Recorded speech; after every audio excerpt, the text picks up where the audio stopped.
How's it going, college football fans? It is your boy, the Jared Sawyer, coming to you again with another edition of Cows and Quacks. Joined always is my co-host, Mr. Tim Alcorn. Ooh, just hanging out here on the East Coast, just still repping my horns, even though they're a little flustered right now. We got one of our favorite guests back on this week. Sam Finley's joining us back again. How you doing, Sam? I am doing great, fellas. I'm glad to be back. We got a tradition that we gotta keep going here, and I'm happy to do my part. Sam is back for Husky Hate Week here. Want to remind everyone we're exclusively on 12 Ounce Sports Radio, and very happy to be here. And Spotify. We're there as well too. So, Sam, I want to get your take because this wasn't any surprise to Tim yesterday, because Tim apparently is clairvoyant and understands how the football committee is going to vote. I kind of thought they'd put Oregon at like 7, maybe 6 at the most. I was stunned. I was out with my wife. We were having dinner. I looked at my phone. I'm like, what? We're at 4? I'm like, what are you what? So it was a pleasant surprise. Big victory. That Ohio State victory was huge. It really, really was. Sam, were you surprised? Were you a little taken back by that?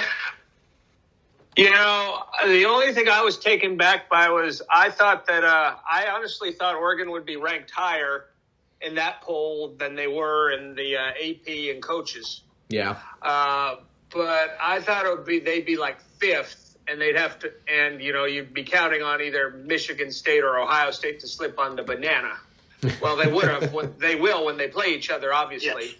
Yes. But that said, I think it is absolutely legitimate to put them there, because at the end of the day, we can quibble about did they play as well as they could have in this game or that game, when at the end of the day, no matter, you can say what all these other teams have done or not done, Oregon still has by far the most impressive road win in college football, bar none. Absolutely. At Ohio State. Like I told you, and I told you last week, they went out there in period. Everything else will take care of itself. Everybody else will knock each other off. And, Cincinnati's 6, but Cincinnati's in a good spot because people are going to start knocking each other off. And Cincinnati, I believe the Cincinnati wins out, they will get in also. Yeah, and this season's far from now they have Houston's probably going to play them with one loss, and Houston will probably maybe top 10 by then. And if they beat SMU will probably go back ranked. So that'll be 2 very good wins for Cincinnati also. Yeah, Cincinnati's going to have a good resume. I think what the college football committee said, though, is they just don't value the Notre Dame win as much as some might think, which to me is really, honestly, it's kind of surprising because Notre Dame's sitting in the top 10. They're a legit good team. Notre Dame, if losses occur, Notre Dame is still not out of the playoff picture. Things can happen. A lot's going to happen. So. A lot's going to happen. So Ohio State's remaining schedule, you look at it, they play at Nebraska, Purdue, who's playing great football this year, Michigan State, and then at Michigan. I'm going to tell you something right now, and I was listening to, I think Herbstreit talk about this. Oregon wants Ohio State to keep winning because they will not put Ohio State in front of Oregon if they have the identical record. It will not happen. No way. I agree with that. If Ohio State and Oregon have the identical record, Oregon has the tiebreaker. Absolutely. Yeah, and also the BCS, the committee said they're very, very high on Cincinnati, so they're wanting Cincinnati to play in to the 3rd or 4th spot. Let me ask y'all a question: if Alabama happens to slip to Auburn, is Alabama out of it if they beat Georgia? Done. They're done. Even if they beat Georgia, they won't even. I don't even know if.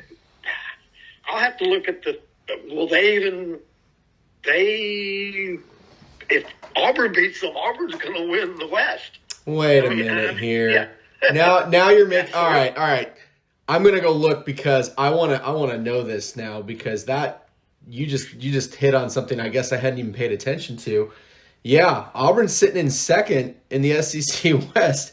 If they beat Alabama and they win the rest of their games, they could potentially get in the playoff conversation too. If they win the rest of their games, I don't know if they'll get in or A&M will get in, but one of the two will get in. Well, they're going to, because they both have victories. They're going to decide that this week, which is one of our games. Texas A&M goes, or excuse me, Auburn goes to College Station to play A&M, and then Auburn plays Mississippi State, and then South Carolina, and then Alabama. So, it's not as if that's just an easy schedule to walk through for them. There's going to be a lot. Bo Nix is playing like we always thought he was supposed to play. Man, I tell you, that game in 2019 was impressive. Really, really impressive. So let's go back to Sam. Sam, tell everyone a little bit. I mean, I know we do this every year, but each year we gain different listeners, different audience, and the reach gets weirder and weirder with that. We'll get into that some other time. But tell everyone a little bit about who you are, what you do, and where they can find you. Why, sure. When I was a little boy, I chopped down a cherry tree, and when my dad asked me if I'm not going there. I'll tell you the truth. I am a freelance sports writer based in Eugene, Oregon. I've been writing primarily for Eugene Magazine for the past 12 years, and mainly focusing on Oregon sports, hence one of the reasons why I'm paying a visit this week on this wonderful program. And where you can reach me, on Facebook at Sam Finley, or you can go on Twitter and find me at Sam J. Finley. Right on, man. Right on. So, I felt like I started to see shades of really what this offense could be last week. Was strange to me a little bit how much Colorado put pressure on our defense, not just in garbage time, but I know Oregon cleaned up and they came in and they finished them off, but it was a little surprising to see. I am cautiously optimistic on Anthony Brown. He played a dang near perfect game last week. And I think he has a big element that he also can do the RPO. He can run with the ball. That adds something big. That's Moorhead's bread and butter right there. That's RPO is a big part of Moorhead's scheme, and what he's going to do. I just Sam, I don't know if you're like me as a Duck here, but I'm still trying to figure out who this team is. We're going into the 9th game of the season, headed down the stretch of, we're in the playoff conversation and it should feel good, but I just don't know if I understand it yet. It doesn't feel like that year. I mean, we've been through those years, right? So it's a little strange to me. I don't know if I'm the only one, if I'm just feeling different about it. That's why I really wanted to talk to you about this too and have you on is, are you feeling like this is just a strange year? Like, wait a minute, like we're number 4 in the country. Like what? Like how's this happening? Well, I think what you've got to remember is when you have a team like Oregon that's been hailed to, at least going into the year, hailed to win the conference, you're going to get everybody's best shot regardless. And I think when you have all the pieces that you need to put together, particularly when this was really the first year, like let's say on offense, that Moorhead has been able to implement his schemes, and conversely, you got a new defensive coordinator. That takes time in a season to get people on the same page. And honestly, the way I always looked at it is, and they kind of got robbed against Stanford. But the way I look at it is, Stanford by 14 points, though. Yeah, and they would have had certain people not gotten in the way, but I digress. They definitely played very poor in the first half, and they let it get to that point. But otherwise, the way I look at it is, they had that could have been very demoralizing against Stanford, and then they really had to grit it out against Cal, who's been giving everybody fits. But I think in the past couple of weeks, you look at how they played a very good UCLA team. Certainly a lot better than their record in their place. And then you look at how they did offensively for the most part against Colorado. I think that they're slowly but surely putting it together as it's going on. And the schedule in front of them, they got a couple tough ones at the end, well, super tough ones at the end. But if they can just keep kind of improving every week, I don't think that this is necessarily a season where you got to wonder what kind of team this is or not. I will say one thing. I heard a lot of Oregon fans constantly saying they've got to put Ty Thompson in as the starter. Well, see, I'm going to jump in. I disagree, and I've disagreed the whole time. And that's good because you look at what he did in his garbage time against Colorado. Ty Thompson there's a lot of upside to this kid. But he proved at a chance where he could just dropped my phone there. He proved that in that little chance to slam the door on Colorado at the end, he throws a pick. And that resulted in 6-7 points right there that otherwise wouldn't have been there in garbage time for the other side. I'll tell you the way I look at it, and I know that Jared hasn't looked at it this way, but I believe this is Anthony Brown's 10th start ever. Is that right? No. 10th start at Oregon, sure. Yeah, at Oregon. And so he's just grasping the offense now. I mean, and I'm going to tell you what, Saturday, y'all look like juggernauts on offense. Y'all look like the best team in the nation. Y'all look like you could compete with Georgia Saturday. Wow. Just how I feel. Yeah. Your offense was just clicking. And Thibodeau is healthy. That's a big difference. Well, it's a huge difference. He's the most impactful player in college football. And I don't think it'll happen, but I would love to see his name just be in the Heisman mix. It's he's a special player. He can change the game. And ultimately that to me is the whole definition of what a Heisman really should be is that, it's the MVP of the season. The guy that was the most valuable to his team and to college football in that year. And, you think back to some of the other Heisman winners. I mean, it's so easy to place it on a quarterback a lot of times, but, in this year, quarterbacks aren't exactly elite. This might be a chance for Thibodeau to make some noise. That this home stretch here, the back end of the season with Oregon, Washington State, Utah, and Oregon State, and then the Pac-12 championship, probably against Utah twice. If Oregon gets through that and Thibodeau plays at his level and feels good doing it, invited. I think he will. I really do. Sam, what do you think about that? I mean, the last defensive player. We talked about this the first show of the year. I like Thibodeau to go to New York. I absolutely think that Thibodeau would deserve to at least get an invite to go to New York. Yeah. If he can keep playing the way he's been playing. Because the Heisman should go to the most deserving overall college football player in the nation. And sometimes, there's been a lot of years, in recent years, they've just been kind of giving it to a quarterback or a running back on automatic pilot because it's what they usually do. But I will say, if I had a vote right now, and if they keep winning, I believe his name is Kenneth Walker. The kid from Michigan State's going to win it. He's good. He's really good. 5 touchdowns last week, 197 yards, 5 touchdowns. Yeah, against Michigan. Yeah, he's fantastic. Pretty big. Yeah, phenomenal player. I will grant you that one. Yeah, absolutely. So Sam is here also. This is part of our annual tradition for Husky Hate Week. And in honor of Husky Hate Week, I don't know if I've heard a more asinine comment from a head coach in quite some time. But Sam, did you catch what Jimmy Lake had to say about academic prowess? No, enlighten me. Okay. I will go to the quote here, and I will read it to both of you. I think I sent it to Tim.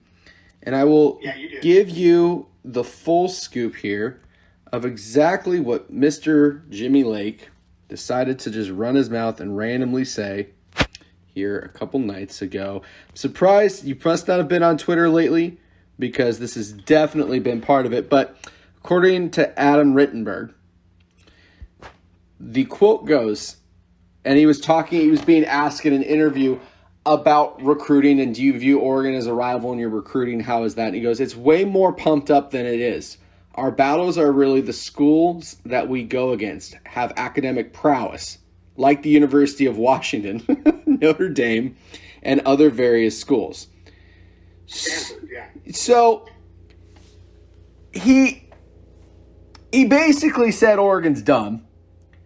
And you're too dumb to be a rival. You're too dumb to be our rival. But then in addition to that, made it seem as if he doesn't really run in Oregon in recruiting, which it's our biggest rival school in the Northwest. So obviously that's going to happen. And says it the week that we have Washington. And I'm pretty in tune with Husky Twitter. They cannot stand this guy up there anymore. Like, they're going, oh, God, Coach, really? You had to say this week? Like, come on. What? So, it's a little fuel to the fire there. Before we get into all that game, yeah, go ahead. I should say that is fuel to the fire. I mean, I have no doubt about it that Cristobal has given his players that quote to basically saying, this guy's calling you guys a bunch of dummies. Maybe it's time to go out and smarten them up. The one thing you don't do with a guy like Cristobal is you just don't make it personal. You don't make it personal. The minute you do that, you are in for a very, very, very long game, which we'll get into here in just a minute. I did want to touch on something else, though. Tim, you brought this to my attention. I was really shocked that TCU let go of Gary Patterson. He's been such a good coach for such a long time at TCU. It kind of blew my mind when you told me. I was like, wait, what? It just doesn't even make sense. What a great coach. I mean, if I'm USC, I'm on the phone right now, begging him, hey, come at least talk to us. But he's going to go where he wants to. I'm sure LSU's after him. Horrible. I mean, he's had them in the BCS talks at times. What Gary Patterson has done at TCU is just incredible. In one bad year or one average year, what a stupid move. And I have the ultimate respect for that man. What a great man, too. He's been a great coach, and he, I love him. I think he's a great guy. Hopefully he does land on his feet. I think he will. I think he'll go someplace great. I don't know if he'll get the nod at USC. That'd be an interesting hire for USC. I'm not sure if that worked, but let's move on to our games. Tim, that's what I was fixing to ask you before we got into the game. Who do y'all think USC is going to? Who are they going after? Sam, who do you have, man? I'll tell you. I think that USC. If I were USC, I would be looking at Chris Peterson. Because I think Peterson's been away from the game for a couple of years. That was by his choice. But I think, if you make the right offer to him, he'll get back in it. Yeah, I think I'm going to throw a name out there, James Franklin. It's that too. Yeah, he's in talks for it. I would see more or less Franklin going to LSU more than likely. And then I could totally see Chris Peterson taking the USC job. Totally see him do it. And I think he'd do a great job there. He would turn that place around.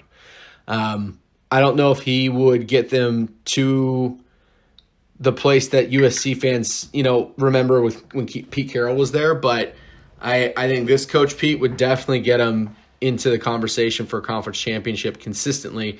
And not only that, really start getting USC back on the map. Because, let's face it, the last few years has been pretty dismal.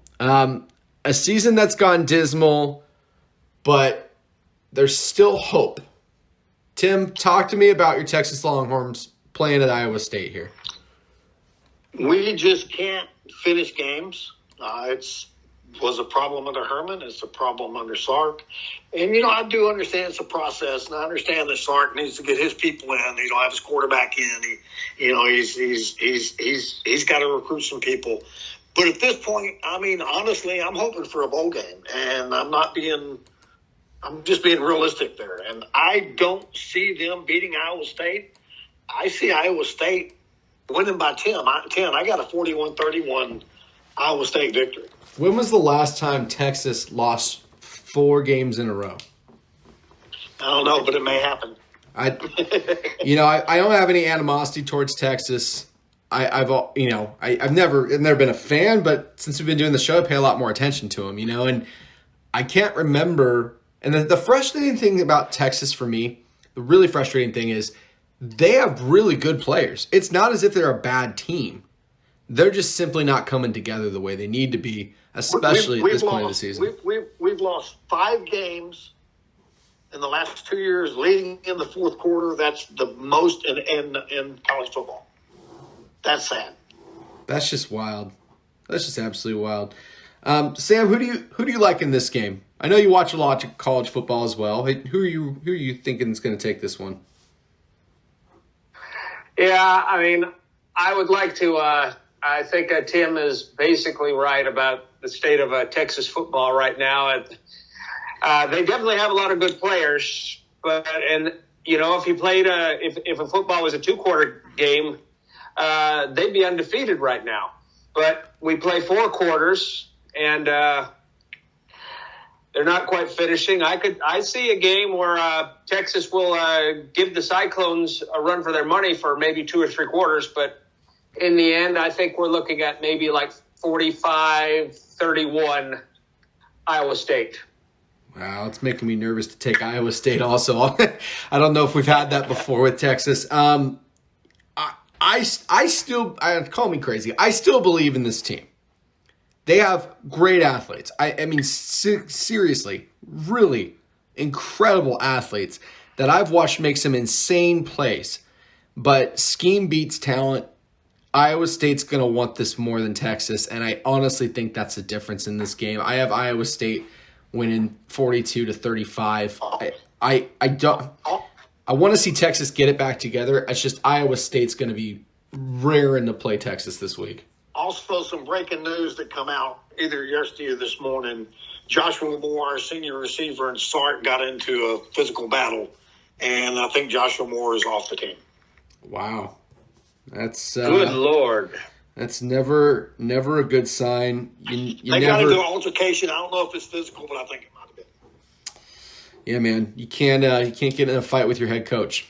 Not physically, at least. That's not. No. It's not a way to be. A game that is going to be physical. In all actuality, number 5. Number 5, Ohio State. Ohio State going into play Nebraska, who has really, in a lot of ways to me, been incredibly more competitive this year than I think I gave him credit for at all. Sam, let me go ahead and have you take this one first. Who do you like in this game? Do you think Nebraska has a shot? Yeah, they are competitive enough that if Ohio State just thinks they can go on cruise control against those boys, then Nebraska could punch them in the nose. But that said, if there was a time when Ohio State were to slip, I just don't see it happening this weekend.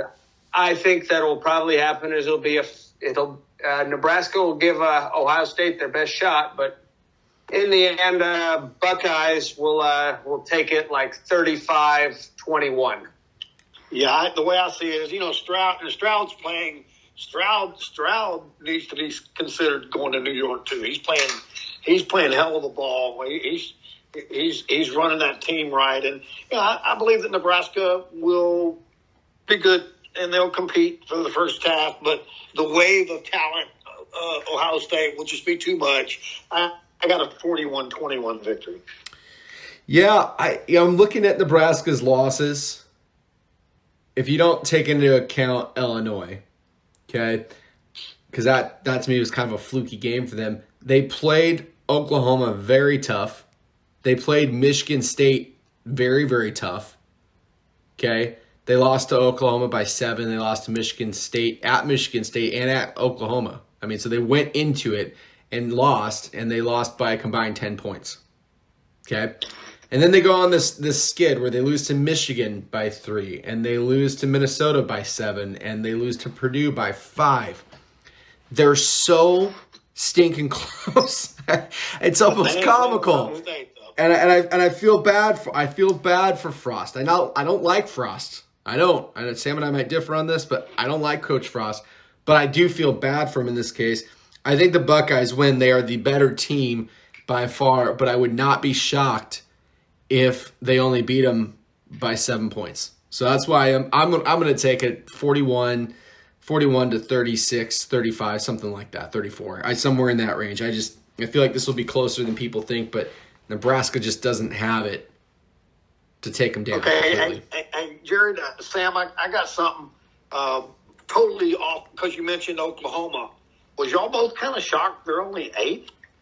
Yeah, I was a little surprised by that.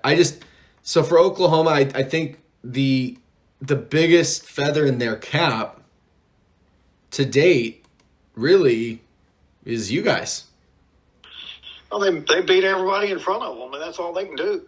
Well, I know, but I mean, if you're looking at strength of schedule and you're looking at, the teams that they've actually faced and actually beat, it's hard to make a resume case for Oklahoma. Now, I mean, they're undefeated.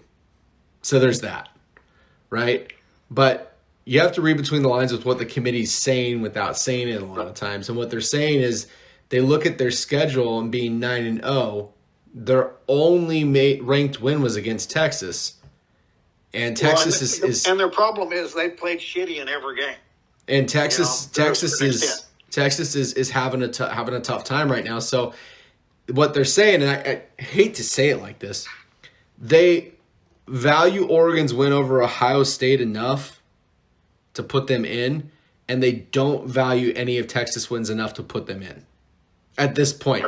I mean that's going to change really quick. I mean next week they play at Baylor, and then they have Iowa State, right? And then Oklahoma State. So they're going to have. I've been saying this all year. Don't sleep on Baylor. Baylor's playing great football. Tim, bring us. Well, you don't have the schedule in front of you. I forgot. So we got number 13 Auburn playing number 14 Texas A&M. A&M's a 4.5 point favor. Sam, take us in on this one. What do you like? Who do you like in this game? Well, I got to tell you, this will be fun to watch. Both teams are playing pretty good ball right now, and certainly A&M, they have the upset of over the Tide very much going for them. And if this were being played at Jordan-Hare Stadium, I would have to go with the Tigers, but it's not. So I'm picking the Aggies to win. I'll pick the Aggies to win 28-14. I'll go second. I'm with you. If this is in Auburn, I got Auburn, but that 12th man is hard to play. That's a serious crowd. I have it a lot closer, but I have a 35-28 Texas A&M victory. Yeah, Auburn is not Alabama, and they're not going to go in there and do something Alabama couldn't do this year. I have A&M. Actually, I had the exact same score as Tim. They're a different team at home. They're very hard to beat in College Station. So it should be interesting to see how this shakes up, the SEC West. And I mean, that division's going to cannibalize itself here at the end of the season pretty significantly. So it's going to be pretty crazy. Sweethearts of the country right now, number 3, Michigan State at Purdue. They're only a 3-point favor on the road against Purdue, who is playing fantastic football. This is where the gauntlet begins for Michigan State as well.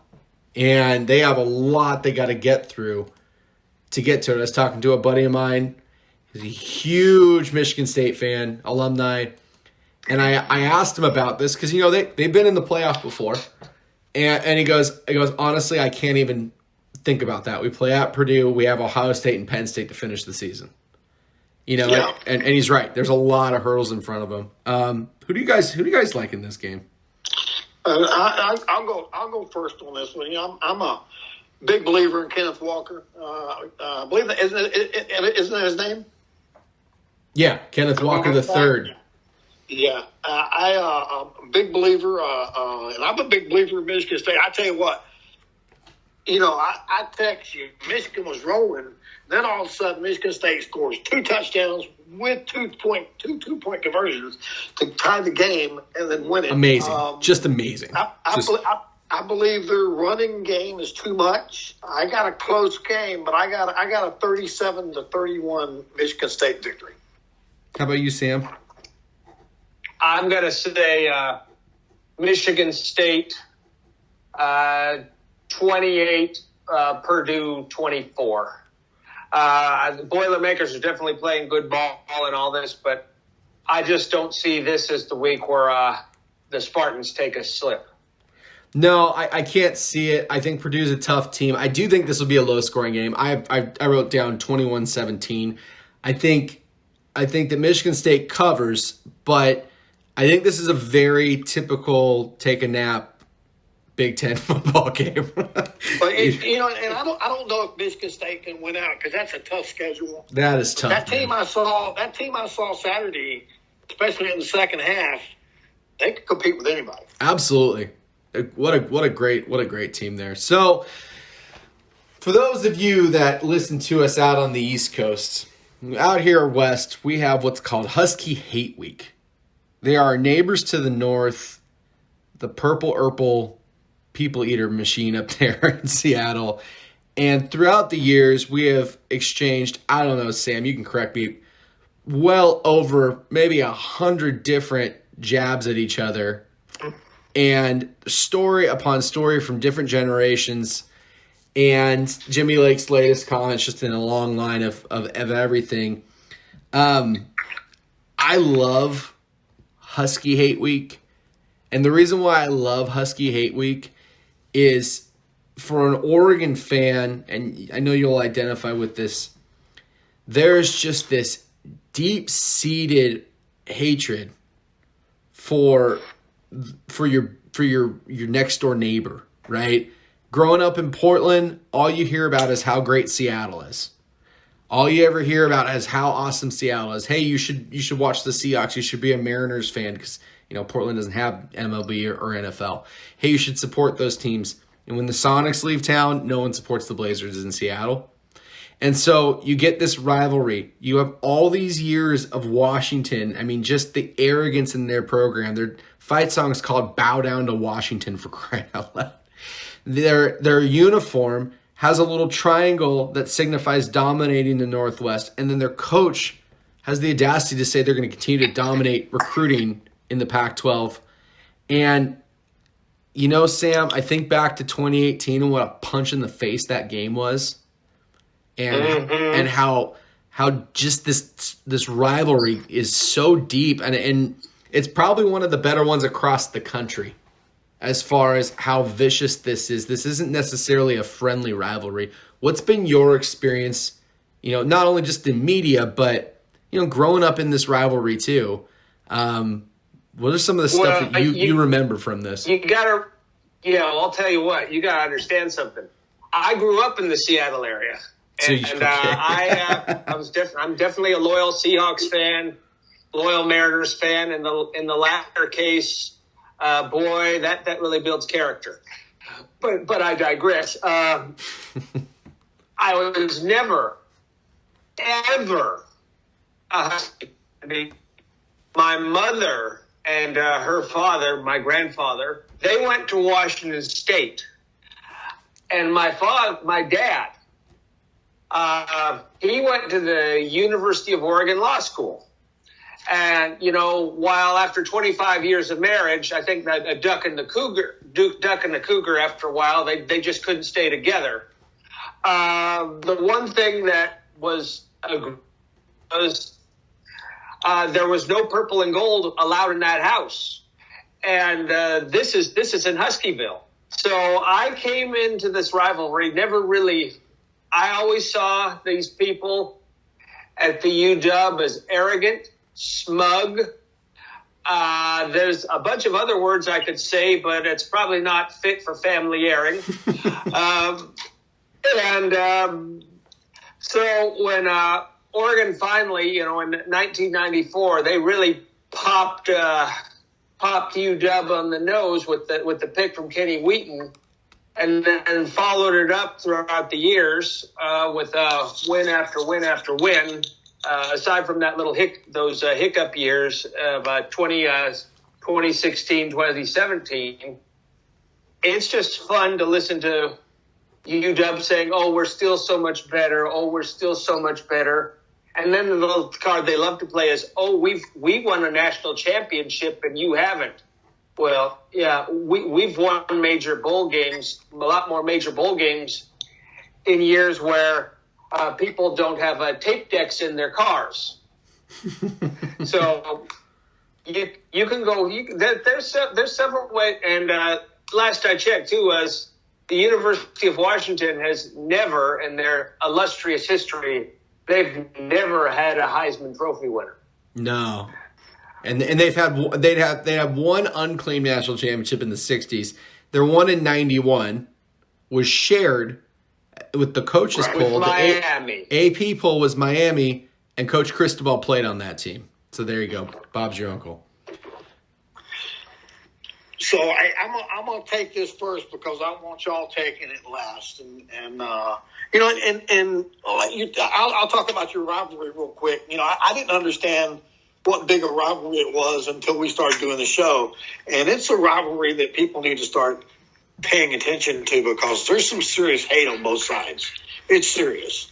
That being said, this is not Washington's year to punch Oregon in the nose. Oregon is rounding third base right now, and they're coming home. They're coming home strong. I'm all in on the Ducks. I feel this is going to be a solid victory. I got a 41-25 Oregon Duck victory. How do you see it shaking down, Sam? How do I see it shaking? Well, I got to tell you, Jimmy Lake's comments aside, the one positive thing I will say about him is he's been a good defensive coach, and Washington got off to a terrible start this year at 0-2. They're 4-2 since then, but yeah, I mean, I see Washington giving Oregon a game for 2.5, 3 quarters, but I think ultimately at the end of the day, the amount of talent that Oregon has, and plus just the way they have been able to grit out wins all year.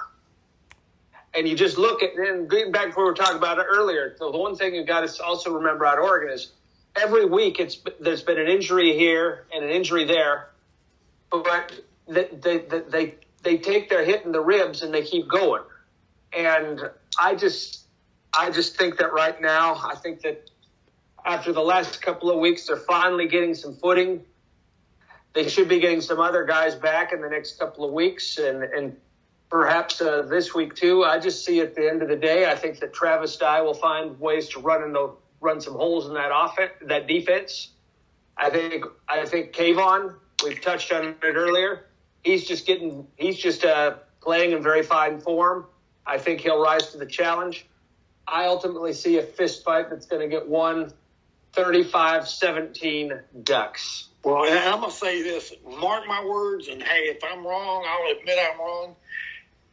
Thibodeau's going to have a monster game. Monster game. I have a sick interest in Washington. Mainly, it's a trolling thing on Twitter. I like to troll Husky fans because it's fun to get it under their skin. Washington's offense is abysmal. Oregon fans have been complaining about offense, but Washington has a horrific offense. Their offensive coordinator is horrible. He's not good. Like, he's really, really bad. In fact, I'm shocked he's finishing this season. UW's 4-4 because they can't score with teams. The only way that they win games is by the defense creating opportunities when they're going against lesser offenses, right?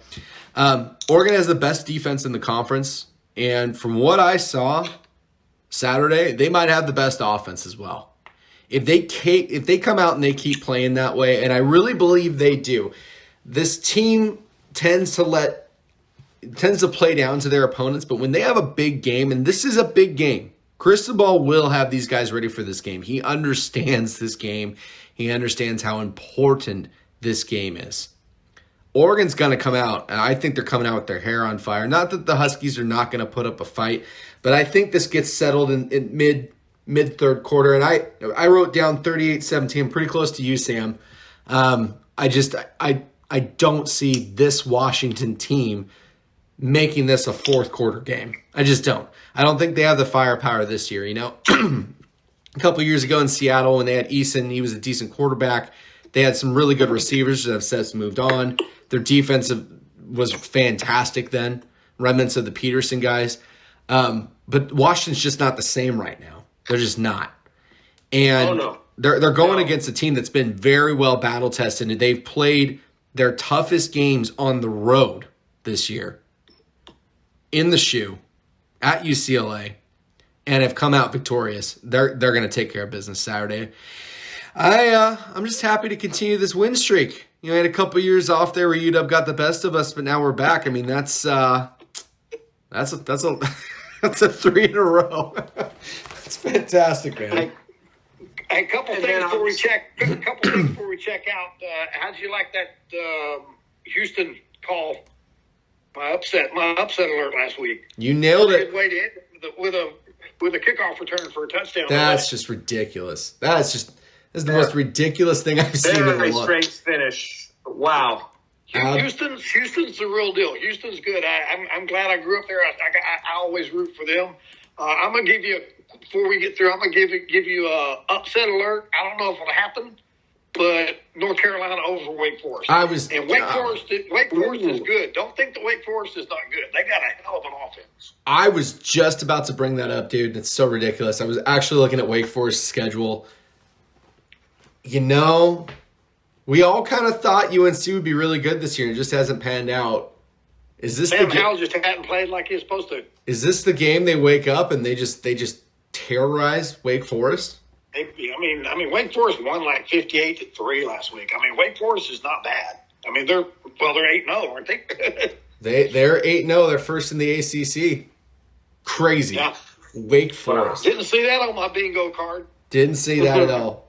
Sam, thank you so much for taking time to join us tonight and come in and do this. We love doing this with you every year, man. And hopefully it's time well spent for you. Yeah, thanks, Sam. I appreciate it. We're glad you. I think it's our 4th or 5th year now. Yeah, it's always a pleasure to talk with you fellas. This has kind of become a second Christmas for me. So I'm welcome. I'm glad to do it every year. I look forward to doing it again next year. Absolutely. Well, we'll be back next week.